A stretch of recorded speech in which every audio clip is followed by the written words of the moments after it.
नमस्कार। आज हम मणिपुर में हो रही हिंसा के पीछे के जटिल इतिहास को समझने की कोशिश करेंगे।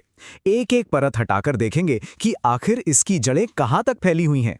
देखिए, जो आजकल सुर्खियां चल रही हैं उन्हें समझने के लिए हमें उनसे कहीं आगे जाना होगा। और इसकी शुरुआत होती है खुद उस जमीन की बनावट से, यानी कि वहां के भूगोल से। तो चलिए सीधे मुद्दे पर आते हैं। मणिपुर की कहानी असल में शुरू होती है इसकी अनोखी भौगोलिक बनावट से।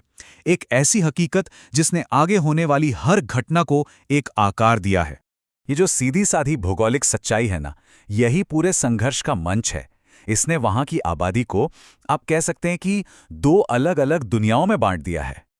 अब इस स्लाइड में जो सबसे दिलचस्प बात है वो ये है कि ये कितनी साफ तौर पर दिखाती है कि कैसे घाटी में रहने वाले मैतेई समुदाय और आसपास की पहाड़ियों में रहने वाली जनजातियों के बीच एक बुनियादी जनसांख्यिकीय और धार्मिक बंटवारा है।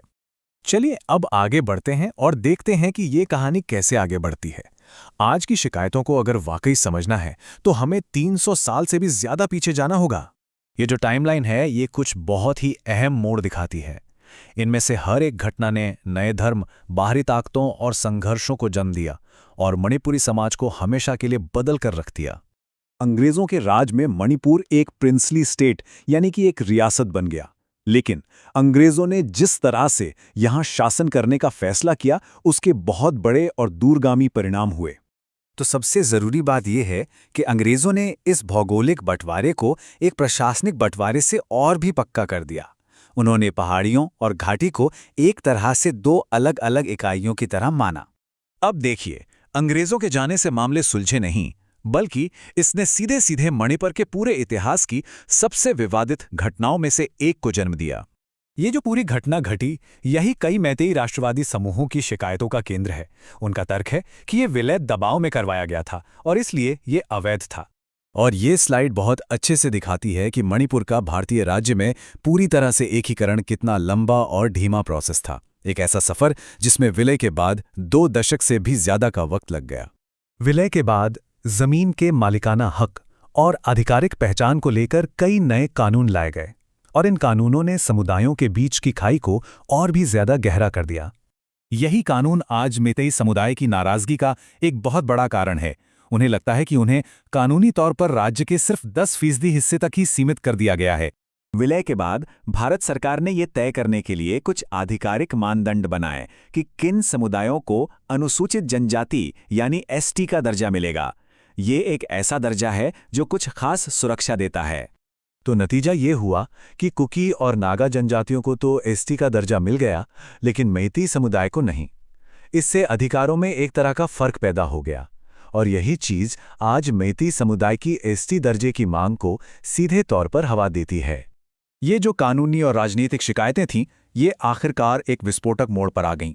नतीजा, कई सशस्त्र विद्रोह हुए जिनमें हर समूह अपने भविष्य के एक बिल्कुल अलग नजरिए के लिए लड़ रहा था।